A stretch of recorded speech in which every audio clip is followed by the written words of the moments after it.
morning. Welcome to Spulture Show in the morning, episode 20. Hope everyone's been enjoying the Milano Cortina Olympics. Curling is underway. It started yesterday. Have four great matches, including Estonia and Switzerland going to extra ends. Estonia down 7-3, marched back before then losing in the extra end to Switzerland, who got the dub. USA debuted this morning, 2-0, got two wins.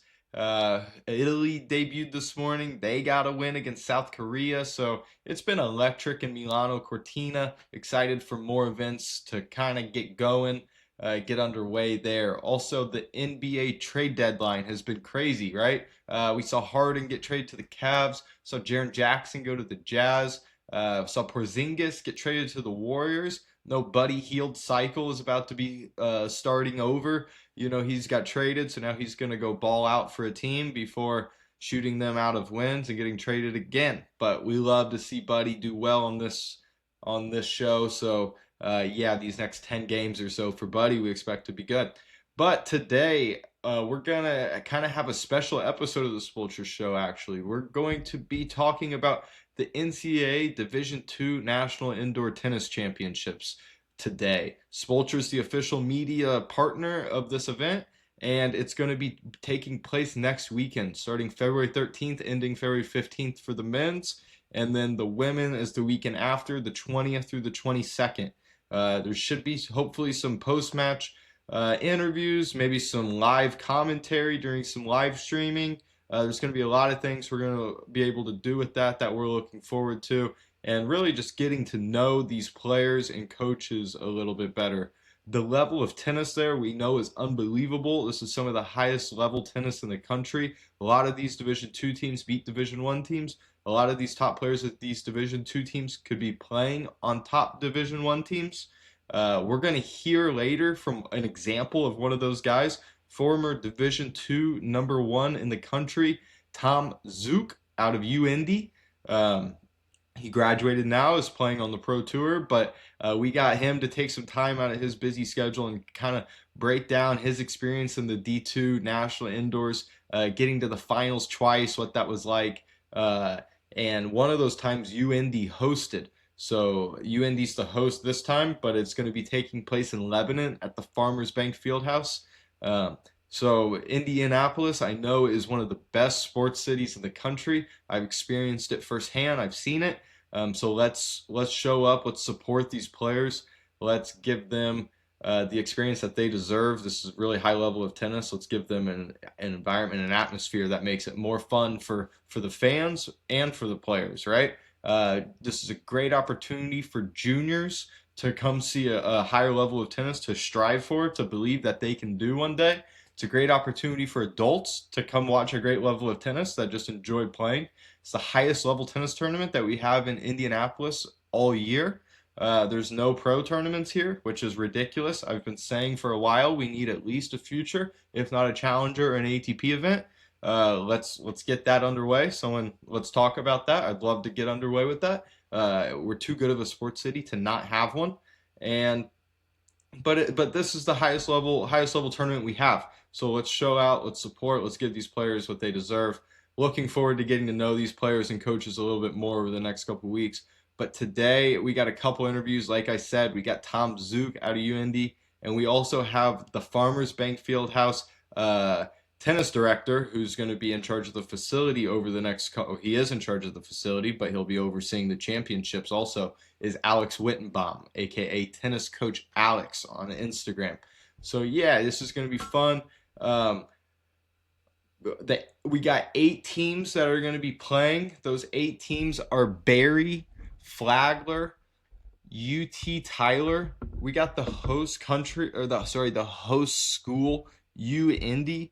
We got University of West Florida, Lubbock Christian, coming from Texas. We got 2 Texas schools, Washburn, Azusa Pacific University. Sorry if I said that wrong. And UIndy. Those are the 8 schools that are going to be participating. Those are some of the 8 top teams in the country. And yeah, it's going to be a blast, man. We're looking forward to it. So, we're looking forward to hosting those 8 schools and showing them what Indianapolis sports and the surrounding area is all about. This is in Lebanon at the Farmers Bank Fieldhouse. So if you're in West Lafayette, if you're in Zionsville, Brownsburg, anywhere, it's really just a 30-minute drive for a lot of the state. So we can turn out, we can give these people what they deserve. That's for sure. So let's get underway here. Let's hear a little bit more from Tom to get started.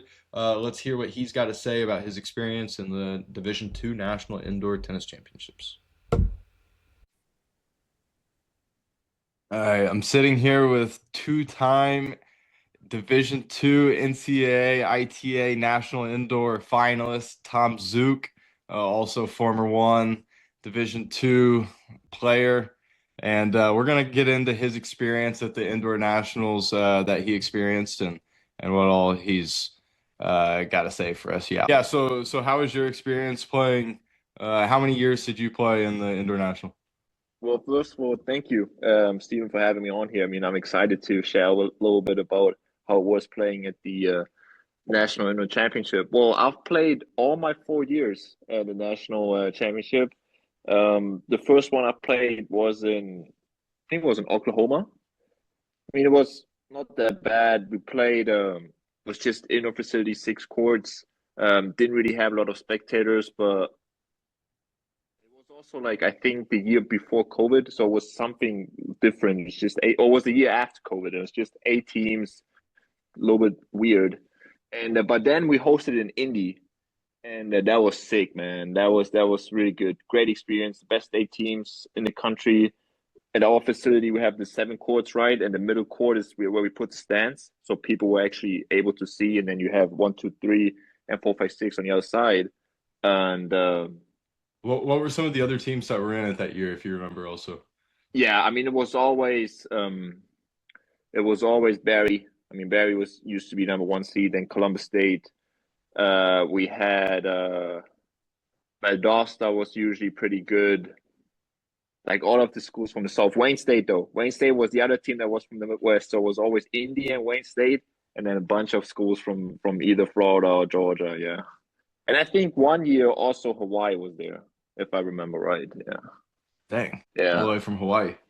Yes, correct. Weekend. Maybe Yeah. they even scheduled some other schools. I think they scheduled us, Wayne State, one day of practice or whatever, and then the tournament started on Friday. So they did have five matches too, which was good because at the internationals, it was not like at the where it is in the outdoors. When you lose, it's gone. You played like the back bracket too.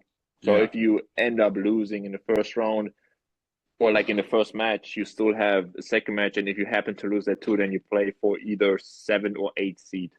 So you at least have three good games, which I always think was pretty good because it was early in the season. Get some matches going and see where your team is at. Yeah. And can you touch on the level of this a little bit? Because like for Yeah, yourself, I know, it's Division II, but you had chances to play at some of the top Division I. It's some of the best level in the country. yeah, So if you just kind of touch on that for a second. yeah. No, that's a good point. I mean, don't get me wrong. Division One, the best 10 or 15 schools are high level. I mean, they're 300 ATP, 500 ATP is unreal. But I would still say that a top 10 ranked Division Two school can go against any mid-major Division One team. So the level was up there. I mean, if we're speaking in UTR, I think we definitely had players in the 13s playing. Definitely had players in the 12.8 or 9 or whatever that is. So the first two, three guys were usually pretty good. And still like at four, five, and six, like every single team was deep. So you had decent matches from one to six, man. And I mean, sure, like I mean, there were kids in Division Two playing. They had level to play in Division One, but it was just either eligibility, whatever the reason was, they were not eligible to play in Division One. So like you can't really say that only because you play D2, that automatically means levels weaker. Sure, if you again look at the top 10 or top 15 Division One schools, yeah, they are ahead of us. They're way better. I mean, they are all already pro players, but like other than that, it's up there for sure. Great. Yeah, yeah. And what have you been doing? I mean, you're on the pro tour. What are you up to now? What's your ranking now? Yeah, so I to Indy in 2020. Then I played 4 years. Then I was supposed to transfer to Tennessee. Had some eligibility issues, so I did one more year with Indy as well. So I completely graduated in 2025 with my master's, and 2024 in the fall, and then 2025 was like my first year on the pro circuit. I didn't really get into any qualies because I had no ITF points, no ATP points, so it was kind of a hustle. At least I got a wild card with a friend of mine for doubles, got a point right away, so I was able to play some doubles. So that's why my current doubles rank is like 450. It's all right, it's not bad, But in last year in singles, I was able to play myself from the qualies into the final. So I have like 14 ATP points right now. So I'm sitting at 1,050 Nice. ranking ATP. So now I can actually, that's why I'm looking forward to 2026. I have some points, have a ranking. Now I can schedule tournaments that I like. Most of the times I'm seated in the qualies. Sometimes I even get into the main draw. So that's why I set myself this goal of like playing 25 plus tournaments. Yeah. And see where I'm at the end of the year. Like I don't want to put too much pressure on myself where I go like, yeah, if I don't break into 600 ATP, I'm not going to continue to play. I mean, sometimes tennis, like it can't go that fast. Like sure, maybe you lose 5 or 6 first round exits, but then on the 7th, you just win the tournament. Yeah. Right. So you The can't really margins are so argue. small. Exactly, bro. You just got to keep going. Just got to believe in yourself and Yeah. shit, you And just got to go for it. Yeah. and this is the type of level that'll be at Farmers Bank Fieldhouse. So there'll be guys that'll be going on to play futures and challengers and hopefully on Yes, the I mean, ATP tour. 100%, like for sure. Like at the kids in the first spots, like they can play that level. I mean, it all depends like what you want. Like some are good players, they want to graduate and then, they want to put the record aside, but like, I mean, they're still young, like a 22, 23-year-old student can still develop. I mean, now I'm turning 26, which is crazy, still for young, but like now I feel like I'm slowly reaching my peak. Right. You know what I mean? So like, yeah, And not even I there can yet. exactly. I can Yeah. definitely say like definitely future level, maybe even some challenger at some point. You know what I mean? So Right. it's good tennis for sure. Yeah. Unreal. What are some memories that kind of sticks out to you that you remember from playing in the indoors? Are there any good or bad Yeah. that stick with you? I mean, since we lost it in the final twice, but like the biggest memory I have is just the atmosphere. Since we hosted in Indianapolis, um, like all of my close friends who are not from tennis, like either just regular students, basketball, football team, they all showed up and watched us play. I mean, you American, and tennis is not the number one sport there. It's basketball, American football, baseball, you name them. But to see them watching us play, us Europeans or South Americans, some Americans too, and just enjoying this atmosphere that just gave us as a team so much fire and so much energy, by far, hands down, the best feeling I've ever had on the court so far. Like just like the atmosphere you got from playing there was unreal. Yeah. So fun when you got like the guys that don't really know tennis that just come out and are going Yes, like rowdy and like yeah. exactly. I feel like this is what I'm missing at the future tour. Now I remember I played this one in France, I think. It was just so quiet. And I'm like, fuck yeah, I'm back playing. I mean, I'm playing pro now. It's not like the rowdiness, the kind of trash talk sometimes you get a break and you just yell. It's just way more energetic. And I think this is also like a good point that I enjoyed in the indoors because it's indoors, right? So everything is more louder. Like when the stands go crazy, it's not outside where like some wind or whatever. Like there's just so much more energy in there. That Especially in was the also UND bubble. yes, Yeah, yes, yeah. exactly. You got it. Yeah. You You know, I want to found say hi, like Robin? It's kind of my coach right now. no. It is a gentleman's game, but like I still feel like even for the fans though, I feel like if you show some emotion, if you show that it means a little bit more, isn't that way cooler and way doper to watch? I I mean, agree. just No, my it's just my opinion, but I completely agree. I'd rather see someone yeah. getting the fans into it and like getting them hyped and stuff Yes, rather than like a yes, robot. yes. Yeah, yeah, yeah. Because also I can see when people be like, yeah, tennis is kind of boring, it's long, and we don't have a shot clock, we don't have like, I don't know, Music. quarters of 10 minutes exactly. that sure, I get the point that yeah, why should I watch a game for like 2 or 3 hours plus? But like if the players show a little bit more emotion and the fans can actually during the point or like after the point go crazy, I don't know, maybe it's not that boring anymore after all. But Right. yeah, Yeah, and have some fun. yeah, look, Yeah. yes, yes, Yeah. yes, So the fans, there were like a decent amount of fans when you guys had it. yes, 100%. Yeah, I mean, Okay. most of the time we had like they did show up, and then they also showed up for our regular season games too. So Yeah. All right. One more question for you here, Tom. yeah. Do you have any like message or advice or anything to like the Mm. athletes that are playing in it now that like if you could go back, you would say to yourself, I guess. Yeah. Well, I think the first thing I would say is just don't take it for granted. Even if you happen to lose, it really doesn't matter because the experience itself, like playing with your brothers left and right, fighting for every point, it's 100% worth it. Like it doesn't matter whether you win or lose. The moment itself, like don't take it for granted. Really enjoy it and take it all in. That's probably the number one advice. And my second is don't be afraid. I mean, sure, for some it might be the really first big event playing the internationals. You have live stream going on. You have chair umpires. Um, there's something at stake, but don't just play the event. I mean, it's still tennis. You know how good you are, so go after it. If you see the open court go down the line, there's no need to play tentative. So yeah, just embrace it. Just really embrace it. Yeah, Unreal, Tom. Thanks, man. yeah. Appreciate Thank you it. so much. Yeah, of Appreciate the time. Appreciate it. course, of course. Tom's the man. Appreciate him taking the time from his busy schedule to come on here and inform the people what is going to be happening at these Division Two championships. Just give a little bit more of an in-depth look. So that was awesome from him.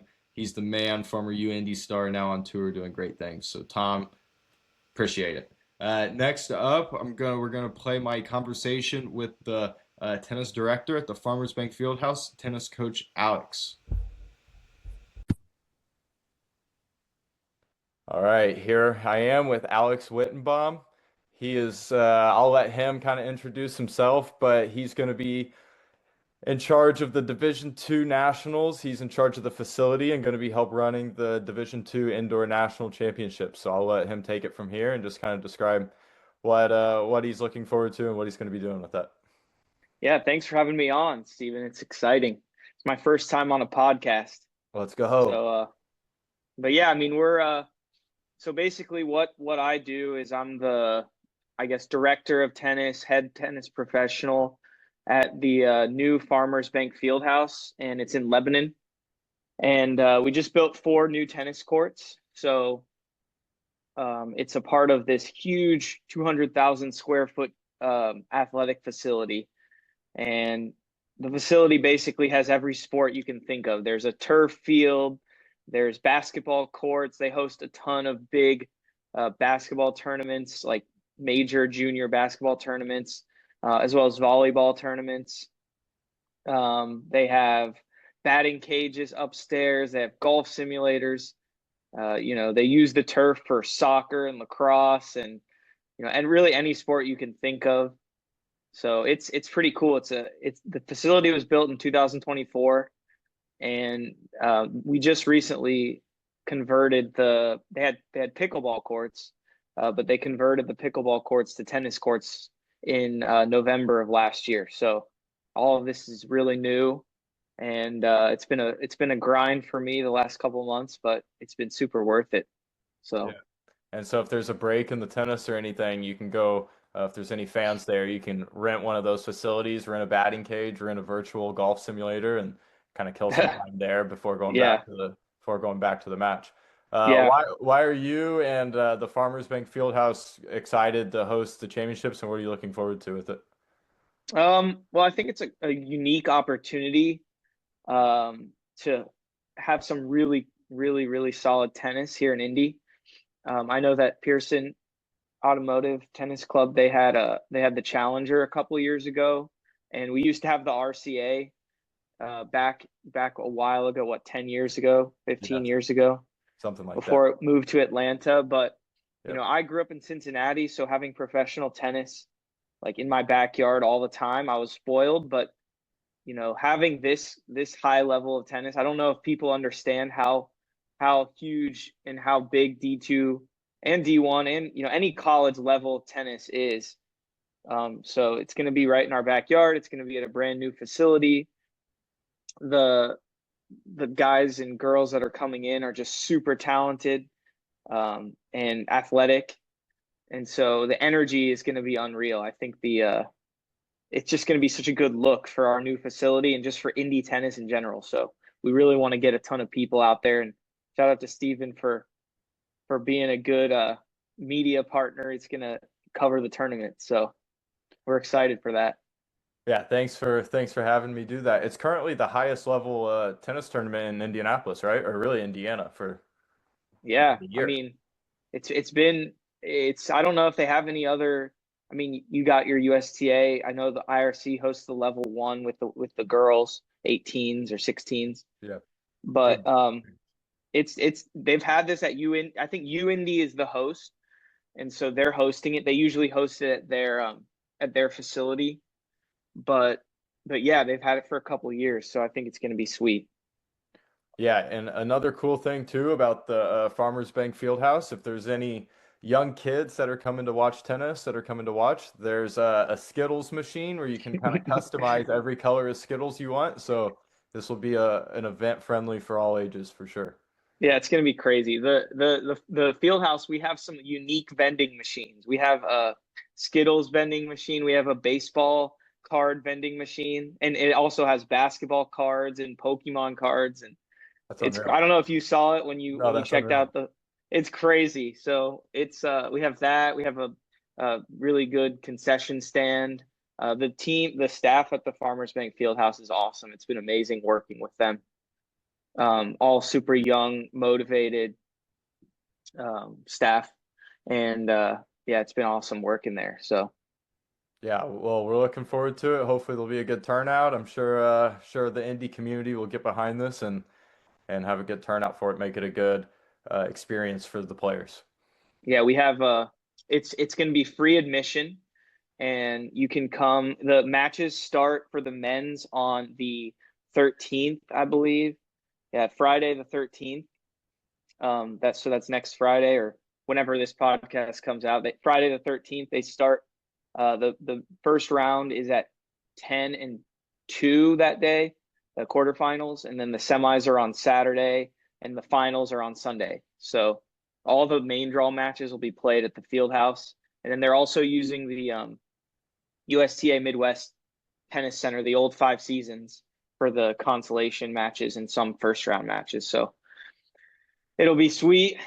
And oh Yeah. yeah, I also got to shout out our programming at the field house. And there's flyers at the field house. So if you want more information on that, I'm sure. Yeah. What you have a website? You have an Instagram for sure. Tennis Coach Yeah. Alex, Yeah, and tennis coach Alex Instagram, and then yeah, the Farmers Bank Fieldhouse website. should be awesome having the D2 championships there. And let's have a good turnout for these players.